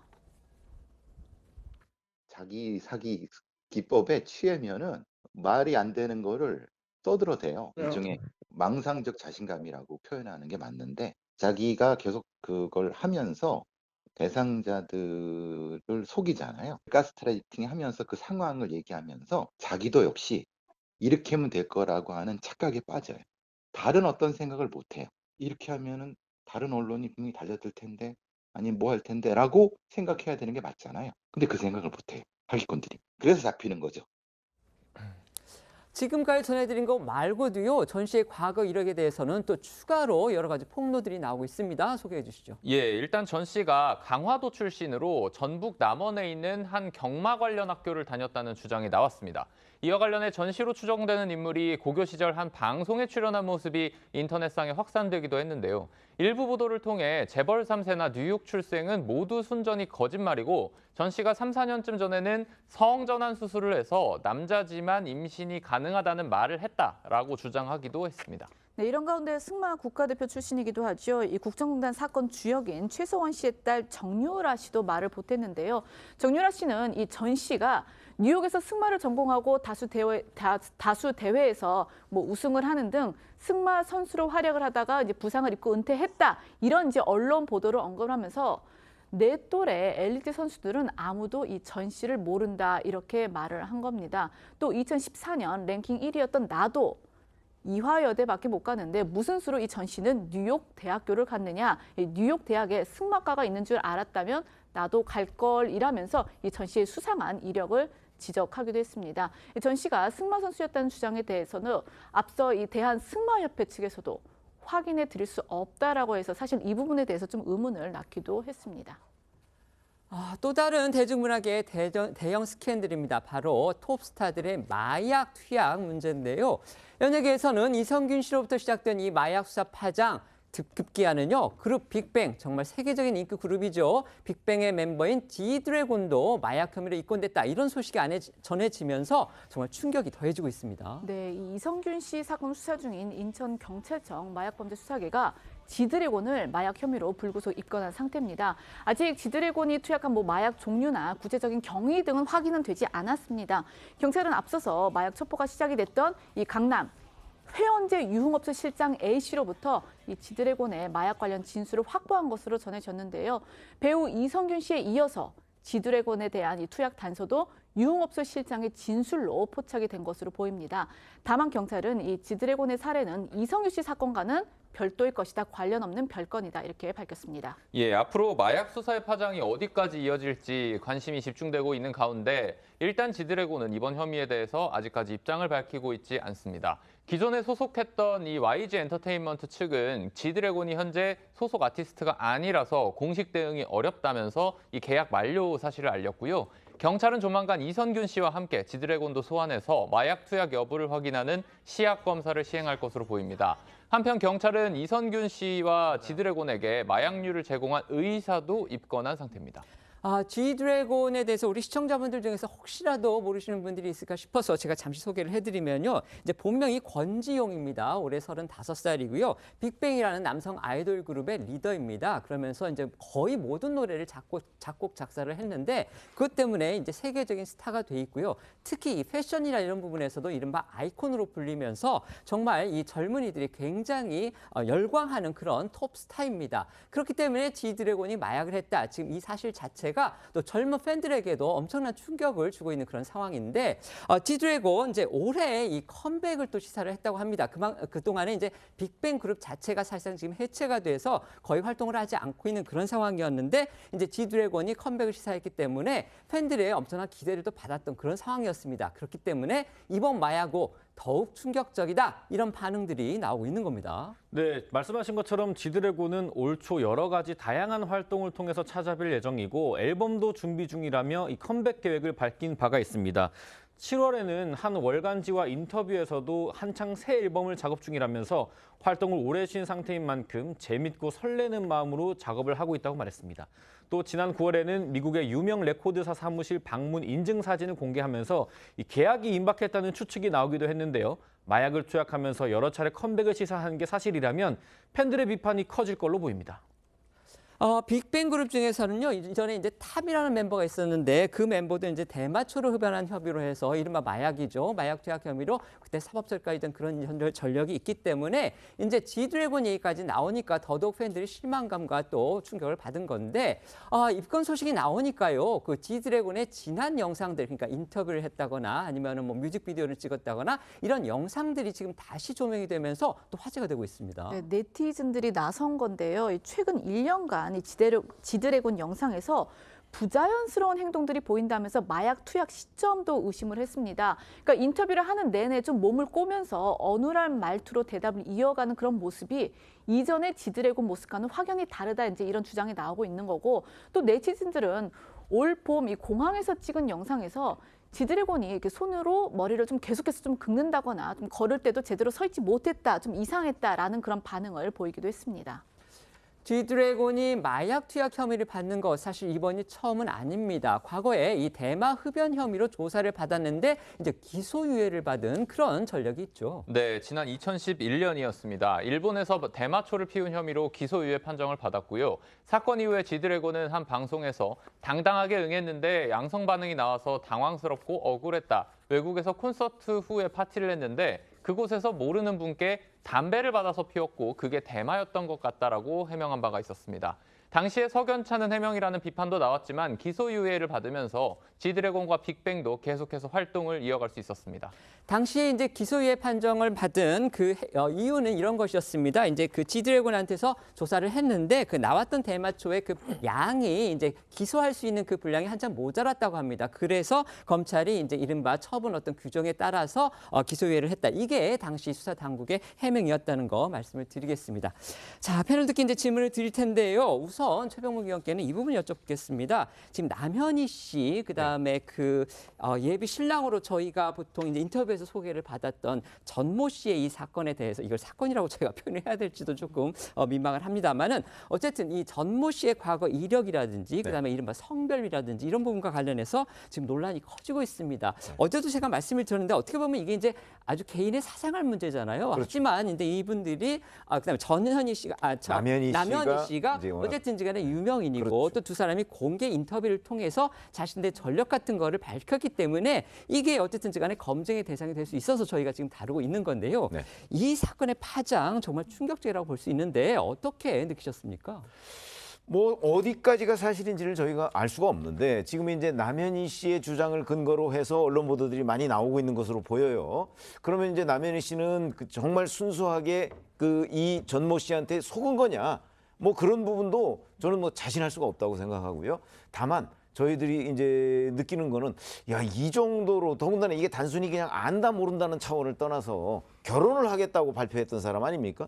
그렇다면 뭐 결혼의 전제는 뭐 사실은 성별은 기본적으로 확인이 돼야 되는 부분인데 만약에 정말 이 전모 씨가 뭐 성전환 수술을 했다는 사실이 확인이 된다면 뭐 전체적으로는 어느 정도 납득이 약간은 될 수 있는 상황. 그렇게 되면 이제 거짓 부분은 이제 뭐 재벌 3세다 뭐 이런 부분까지로 넘어가는데 이거는 지금 그 부분도 확인이 안 되잖아요. 성전환 수술 여부도.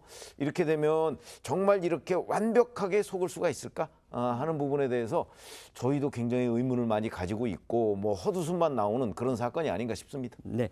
변호사님께는 약간 법률적인 부분을 여쭤보겠습니다. 지금 이제 전모 씨가 여러 가지 의혹들을 갖고 있는데 이제 지금 첫 번째 저희가 봤을 때 잘못됐다고 하는 부분, 일단 뭐 이 남현희 씨는 얼마나 그걸 인식했는지 모르겠지만 어쨌든 속인 거 아니겠습니까? 이제 그런 부분이 있고, 그 다음에 이제 투자와 관련해서 지금 피해자라고 주장하는 사람들이 나타나고 있습니다. 자, 그런 부분을 전반적으로 봤을 때 과연 이 전 씨에게 사법적인 문제가 제기가 됐을 경우에 어떤 혐의들이 적용될 수 있을 것인지 그 부분 한번 설명해 주시죠.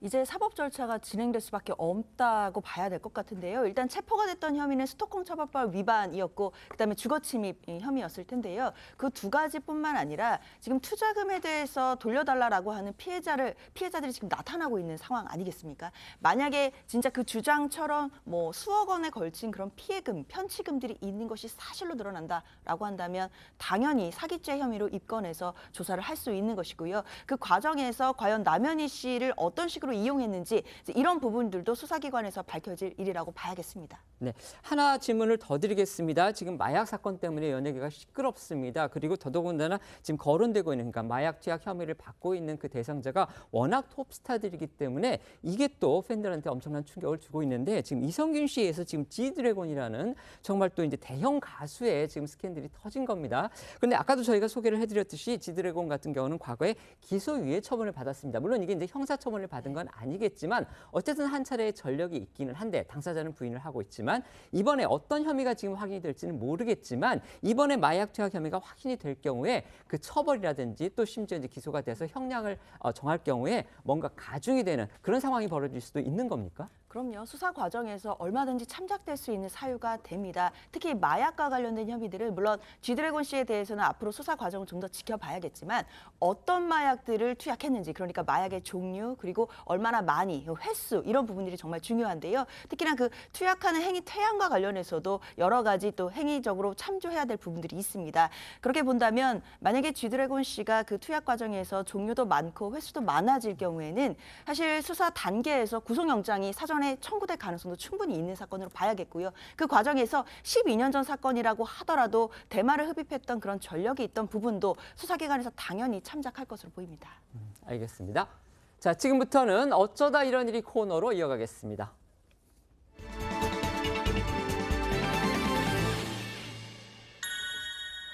첫 번째는요, 미국의 총기 난사 참극입니다. 미국의 북동쪽에 있는 그 메인주라는 곳이 있습니다. 이곳의 한 마을에서요, 끔찍한 총기 난사 사건이 발생을 했습니다. 정말 인명피해 규모가 아주 큽니다. 네, 미국 동부의 이 메인주 루이스턴에서 현지 시각으로 25일 밤에, 이게 이제 우리 시간으로는 오늘 오전인데요, 총기 난사로 인한 대규모 인명피해 사건이 발생했습니다. 화면을 보시면요, 이 상점에서 총기를 겨눈 한 남성이 보입니다. 양손으로 총을 잡은 채 조준하는 모습이 그대로 CCTV에 포착이 된 건데요. 이 남성의 총기 난사로 최소 22명이 숨지고 50에서 60명이 다친 것으로 현지 언론이 전하고 있습니다. 아직도 범인이 잡히지 않았고 또 인명피해가 전부 집계되지 않은 만큼 추후 사상자 규모가 더 늘어날 수 있을 것으로 보입니다. 최소 어쨌든 70여 명의 사상자가 난 대형 지금 참극이 벌어진 건데요. 지금 기자가 말씀드린 대로 사상자 더 늘어날 수도 있는 겁니다. 심지어 이 총격 한 곳이 아니라 여러 장소에서 지금 벌어졌다고 합니다. 네, 미국 폭스뉴스에 따르면 이날의 총격은 월마트 상점 그리고 식당, 레크리에이션 센터 등 3군데에서 벌어졌다고 합니다. CNN 방송도 복수의 소식통을 인용해서 보도를 하면서 총격이 볼링장과 식당 등 여러 장소에서 일어났다고 설명을 했는데요. 관련해 현지 경찰들은 이 총기 난사 사건을 수사 중이라면서 식당과 볼링장, 월마트 등에서 증거 수집에 들어갔고 범인의 신원을 파악하기 위해 정보를 모으고 있다고 밝혔다고 합니다. 누구보다 놀라고 또 가슴이 아픈 사람들 바로 현재 주민들일 겁니다. 그런데 지금 더 큰 문제는요, 용의자가 아직까지도 잡히지를 않았다는 겁니다. 가령 용의자가 아직까지 이제 총기를 갖고 있고 거기에 총탄까지 갖고 있을 경우에 또 다른 범행을 저지를 그런 가능성도 있기 때문에 주민들 정말 불안감이 클 수밖에 없을 겁니다. 네, 용의자가 아직 잡히지 않아서 주민들의 불안감은 더 커지고 있습니다. 현지 경찰은 앞서 보신 이 갈색 셔츠 차림에 총을 든 용의자의 모습을 담은 사진을 공개를 했고요. 주변 상점 사람들에게 가게 문을 닫고 몸을 피할 것을 명령했습니다. 루이스턴 일대 공립학교는 내일부터 일제히 휴교에 들어가고요. 루이스턴 소재 사립대학인 베이츠 칼리지는 현재 폐쇄된 상태라고 합니다. 관련해서 현지 주민 목소리도 듣고 오겠습니다. I'll tell you, my insides are just really sick over this. I've heard people that down there by the doors that have family members in there. There was a girl down there with 5 people, all got shot up, and they're like frantic. 현지 경찰이 지금 용의자를 검거하기 위해서 수사력을 집중하고 있다. 이런 뉴스 전해지고 있습니다. 바이든 미국 대통령은요, 연방정부 차원에서의 지원, 이걸 또 약속했다고 합니다. 네, 백악관은 조 바이든 미국 대통령이 이번 총기 난사 사건에 대해서 브리핑을 받았고 이 사건의 전개 상황이 대통령에게 계속 전달될 것이다라고 발표를 했습니다. 앞서 이제 그 바이든 대통령은요, 이 제닛 밀스 메인 주지사와 통화를 하고 연방 차원의 지원을 약속했다고 백악관은 덧붙이기도 했는데 또 미 연방 수사국이죠, FBI는 이 사건 수사를 위해서 메인주 치안 당국과 협조할 것이고 경계를 늦추지 말고 수상한 사람이나 이 행위에 대해서는 즉각 치안 당국에 신고를 해달라고 했습니다. 이 메인주 주지사는요, 별도로 낸 성명에서 이 치안 당국자들과 긴밀히 접촉을 하고 있다라고 밝혔습니다. 방금 들어온 이제 속보 먼저 전해드리겠습니다. 뉴시스가 지금 보도를 했는데요. 이 총기 난사 사건에 관해서 현지 경찰이 용의자의 신원을 지금 특정했다고 합니다. 보도에 따르면요, 루이스턴 경찰은 로버트 카드라는 사람을 이 두 사건 총격 사건의 용의자로 지목한 것으로 CNN이 보도를 했습니다. 현지 경찰에 따르면 이 용의자 카드는 올해 40살이라고 합니다. 그리고 무장 상태인 만큼 위험한 인물로 지금 간주가 되는데 메인주 사법당국은요, 이 카드를 정식 공인받은 총기 교관 그리고 미 육군 예비군의 일원으로 보고 있다고 합니다. 또 AP통신에 따르면요, 자체적으로 경찰 내부, 그러니까 미국 경찰의 내부 정보 게시판을 확인해 보니까 메인주에서 발생한 그 사건의 용의자로 지목된 남성은 군에서 훈련을 받은 총기 교관이다. 그리고 최근 정신건강시설에 수용됐다. 이렇게 지금 보도를 했다고 합니다. 그러니까 뭔가 지금 정신병력에 그런 문제가 있는 그런 인물로 보이기 때문에 지금 카드가 2023년 여름에 2주 동안 정신건강시설에 수용이 됐고 다만 이 카드의 치료, 그다음에 상태에 대한 구체적인 세부 정보 이거는 제공되지 않았다. 이렇게 지금 AP가 전했습니다. 궁금한 거 또 하나 있습니다. 바로 우리 국민의 피해는 없는지 바로 이 부분입니다. 네, 외교부에 따르면 이번 사건으로 사망한 한국인은 없다고 밝혔습니다. 외교부 당국자는 오늘 이번 사건과 관련해 현재까지 접수되거나 파악한 우리 국민의 피해는 없다고 밝혔습니다. 두 번째는요, 재계의 풍우나 떠나다입니다.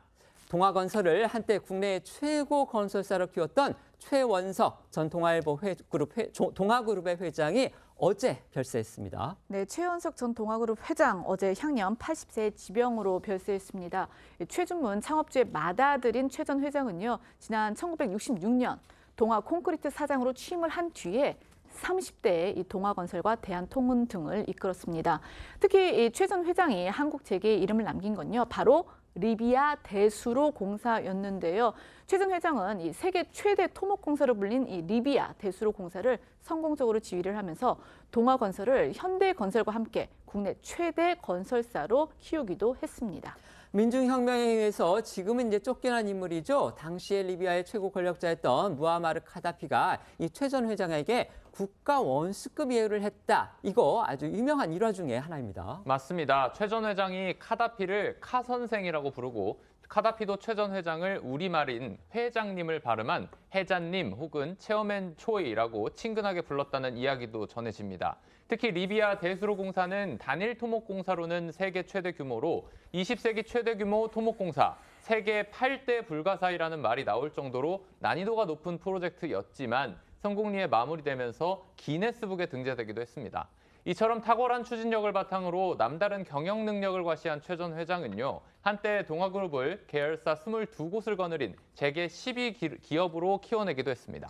네, 하지만 최 전 회장의 일생은 이 빛이 강한 만큼 어둠도 상당히 짙었습니다. 모두가 아는 사건이죠. 1994년 성수대교 붕괴 사건. 동아건설이 시공한 성수대교가 붕괴하면서 국민적 공분을 샀고요. 여기에 1997년 IMF 외환 위기에 맞물려서 사세가 급격히 기울었고 지난 2001년 회사가 끝내 파산하기에 이르렀습니다. 이후에 동아건설 등 일부 계열사는 다른 기업에 인수가 됐고 최 전 회장은 1985년부터 동아방송예술대학교와 동아마이스터고가 속한 학교 법인 공산학원의 이사장직을 맡아왔습니다. 최 전 회장은 생전에 한 인터뷰에 출연을 했습니다. 한 유튜브에 출연을 했습니다. 여기에서 이 시한부 투병을 하고 있다 이런 사실을 공개해서 또 주목받았습니다. 네, 올해 6월이었죠. 한 유튜브 채널에 병색이 완연한 모습으로 출연을 해서 이 시한부 투병 사실을 공개하기도 했습니다. 특히 이 자리에서 최 전 회장은요, 지난 삶을 회상을 하면서 동아그룹 직원들에게 미안하고 후회된다 이렇게 말을 하기도 했습니다. 이 그룹 해체 과정에 대한 안타까운 마음도 드러냈다고 합니다. 그런가 하면 최 전 회장은 학교법인 공산학원의 이사장을 지냈던 시절인 2007년 영화감독으로 데뷔해 이목을 끌기도 했는데요. 당시 최 전 회장은 동아방송예술대학에서 제작하는 영화 굿바이 테러리스트의 총감독을 맡은 바 있고요. 가정사면에서도 유명 연예인 등과 4차례 결혼과 이혼을 반복하는 등 재계의 풍운하라는 수식어대로 파란만장한 인생을 살았습니다. 최 전 회장의 발의는 오는 28일 치러집니다. 삼가 고인의 명복을 빕니다. 세 번째는요, 돌아온 임영광입니다. 가수 임영웅 씨의 사진이 보이는데 또 안경 쓴 인물의 사진이 옆에 붙어 있습니다. 누굽니까? 네, 파란 추리닝에 뿔테 안경을 쓴 저 사람의 이름은요, 임영광입니다. 임영웅 씨가 지난해 콘서트 때 선보여 화제가 됐던 일명 부캐, 그러니까 부캐릭터인데 임영웅 씨가 선보이는 또 다른 캐릭터라는 뜻입니다. 임영웅 씨는요, 내일부터 이 서울 공연을 시작으로 해서 전국 투어 콘서트에 들어가는데 유튜브에 이 임영광 관련 영상을 게시를 한 거죠. 그리고 그 영상에 다시 돌아온다는 약속 과연 지킬 수 있을 것인가 라는 이제 자막이 삽입이 되면서 이번 콘서트에 과연 이 부캐인 임영광이 재등장할지 그 부분에 이제 관심이 모아지고 있는 겁니다. 먼저 임영웅 씨와 찰떡 호흡을 자랑을 했던 부캐 임영광 씨의 모습 보고 오겠습니다. 어렵게 섭외한 게스트분이 한 분 계세요. 영광 씨, 안녕하세요. 안녕하세요. 예. 우리 영광 씨에게 여러분 큰 박수 부탁드리겠습니다.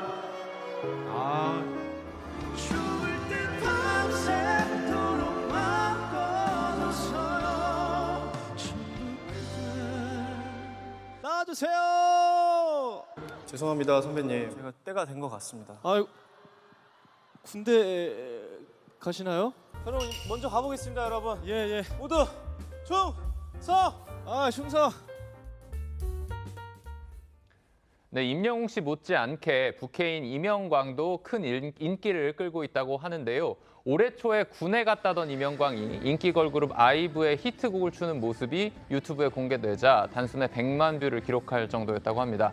걸그룹 안무를 완벽하게 소화하는 임영광, 진짜는 임영웅 씨겠죠? 임영웅 씨의 춤솜씨에 팬들이 큰 호응을 한 것으로 보입니다. 자, 부캐라는 말 역시 또 생소한 분들이 있을 것 같아서 다시 한번 설명을 드리겠습니다. 저희가 이제 주, 부 이런 말이 있죠. 그걸 앞에 붙여서 이제 2차의 캐릭터라 이런 말입니다. 그러니까 주 캐릭터가 원래 인물이고 그 사람이 다른 변장이라거나 변신을 해서 또 다른 인물로 활약하는 거. 그걸 바로 저희가 부 캐릭터라고 말을 하는데 임영웅 씨가 이 임영광처럼 꾸미고 나와서 자신이 마치 임영광인처럼 다른 인물인 것처럼 그렇게 활동을 한다는 거. 그걸 바로 부캐라고 이렇게 표현을 하는 겁니다. 임영웅 씨 앞서 소개해드린 것처럼요. 내일부터 전국 투어 콘서트 시작합니다. 네, 국감에 등장한 만큼 안표가 극성을 부린 임영웅 씨의 콘서트는 최대한 많은 팬들을 만나기 위해서 360도 무대로 기획이 됩니다. 보통 콘서트장은 아티스트와 관객이 마주보는 좌석의 형태를 띠지만 임영웅 씨는 어떤 각도에서도 본인을 바라볼 수 있게 무대를 중심으로 360도로 객석을 배치한 겁니다. 임 씨 역시 팬들과의 만남에 앞서 다이어트에 돌입하는 열정을 불태우고 있다고 합니다. 영상 보고 오시죠. 제가 이제 조만간 또 활동을 시작하기도 하고 콘서트 준비도 해야 되고 여러 가지 이제 준비를 하기 위해서 다이어트를 결심을 했는데 아침 저녁으로 운동을 하고 다 같이 이제 식단 조절을 하면서 한 열흘 정도 합숙 운동을 해보자. 사전 다이어트를 위해. 개운하네.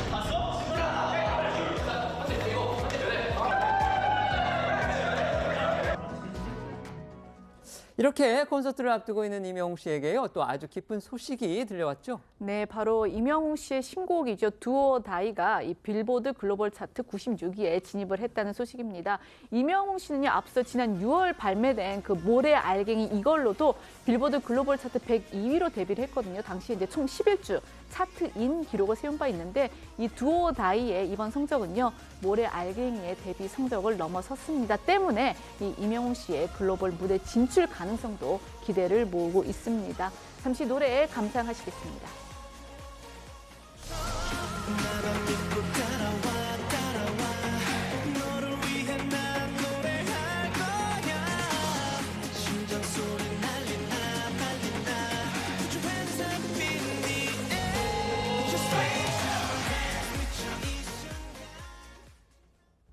저희는 1분 뒤에 다시 돌아오겠습니다. 오늘 준비한 소식은 여기까지입니다. 저희는 내일 오후 1시에 더 핫한 소식으로 찾아뵙겠습니다. 시청해 주셔서 고맙습니다.